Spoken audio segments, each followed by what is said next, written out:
એક ભાઈ મને મળ્યા હતા.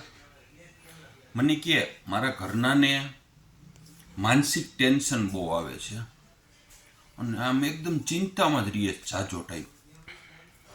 એટલે મેં કીધું કાંઈ વાંધો નહીં, એક વખત આપણે એમની સાથે વાત કરશું. એટલે હું એક દી એની ઘરે ગયો. મેં એને પૂછ્યું, બેન તમને શું તકલીફ છે? મને કે મને માનસિક ટેન્શન બહુ આવે છે ને આમ. મેં તો તમને શેને હિસાબે આવે છે, મને શેના વિચારો આવે છે? મને કે મારા એક સંબંધીના છોકરાને મેં 5 વર્ષ મારી ઘરે રાખ્યો, એને ખવડાવ્યું પીવડાવ્યું, એને ભણવા માટે થઈને, અને એ લોકો અમારો ગણ જ ભૂલી ગયા કે, અને હવે અમારી યારે કાંઈ વ્યવહાર જ નથી રાખતા કે. આવા 2-3 એને સગાવાલાને ભેગા રાખ્યા હતા, એનું ટેન્શન હતું.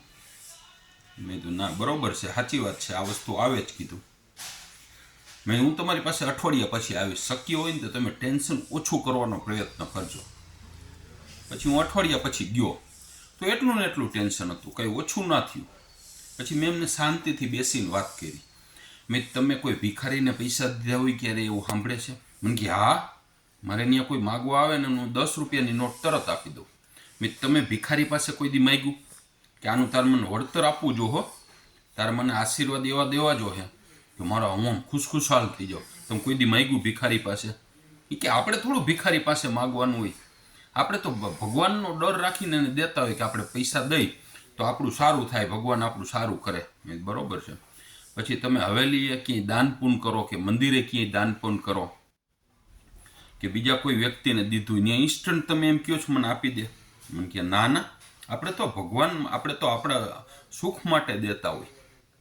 તો જે વ્યક્તિને તમે સગાવાલાને સપોર્ટ કર્યો હોય, પૈસાનો કર્યો હોય, દીધા હોય ઉછીના, અને એ વસ્તુ એ ન દે તો તમને ટેન્શન આવે. પણ તમે જે ભિખારીને દો છો એ તો તમને કાંઈ દેવાનું નથી, તો એનું કેમ ટેન્શન નથી આવતું? પછી મેં સમજાવ્યા.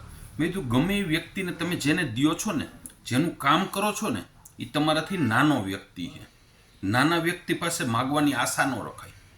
કદાચ કરોડપતિ વ્યક્તિ તમારી પાસે કાંઈ લેવા આવ્યો હોય ને તો સમજી લેવાનું નાનો વ્યક્તિ છે, એની પાસેથી લેવાની આશા નહીં રાખવાની.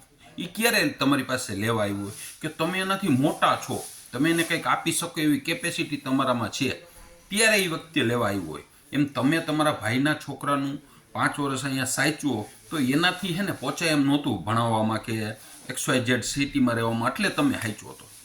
પણ એનું વળતર છે ને ભગવાન પાસે માગવાનું હોય, ઉપર માગવાનું હોય, નીચેવાળા પાસે કોઈ દી વળતર નહીં માગવાનું. તમારાથી નાનો માણસ તમારી પાસેથી કાંઈ પણ વસ્તુ લઈ જાય, એને કાંઈ પણ મદદ કરો, એની સેવા કરો, એની પાસેથી વળતર માગવાનું જ નહીં, કારણ કે તમારાથી નાનો હોય. તમારે તમારાથી મોટા પાસેથી માગવાનું. કેની પાસેથી? ઉપરવાળા પાસેથી. ભગવાન એને હિસાબ ચોખ્ખો કરવાનો. ભગવાન મેં આટલું પુણ્ય કર્યું છે, આટલા વ્યક્તિને મેં ટેકો કર્યો છે, તારે મને દેવું જ પડશે. ને ભગવાન દે જ છે, પણ ભગવાનનું કામ એવું છે કે થોડુંક વહેલા મોડું આપે. શું કામે ખબર છે?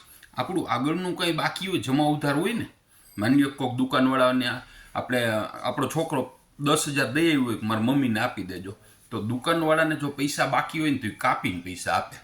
એમ ભગવાન છે ને આપણું કંઈક ઉધાર હોય કે આપણે કંઈક પાપ કર્યું હોય કે કંઈક કોકનું ખરાબ કર્યું હોય, એ કાપીને ભગવાન આપે. એટલે થોડીક વાર લાગે હિસાબ કરો. બાકી ભગવાનને 100% દેવું જ પડે, એમાં મેખ નથી. બીજા નંબરમાં મેં એ બેનને પૂછ્યું, મેં તમારા છોકરાઓ અત્યારે શું કરે છે? કેમ કે મારો છોકરો ભણીને વેલ સેટ છે, નોકરી કરે છે, બહુ સારું છે. મેં તમે જે વ્યક્તિને રાખ્યો તો એના છોકરાઓ શું કરે છે? મને કે ભણવામાં થોડીક ટકાવારી ઓછી એવી એની, પગાર અને પ્રાઇવેટમાં નોકરી કરે, 15-20 હજાર રૂપિયા પગાર છે. મેં તમારા છોકરાનો કેટલો પગાર છે? અરે મારા છોકરાને તો 18 લાખનું પેકેજ છે, 1.5 લાખ રૂપિયા પગાર છે. મેં તો આ ભગવાને દીધું કહેવાય, તમને દેખાતું નથી.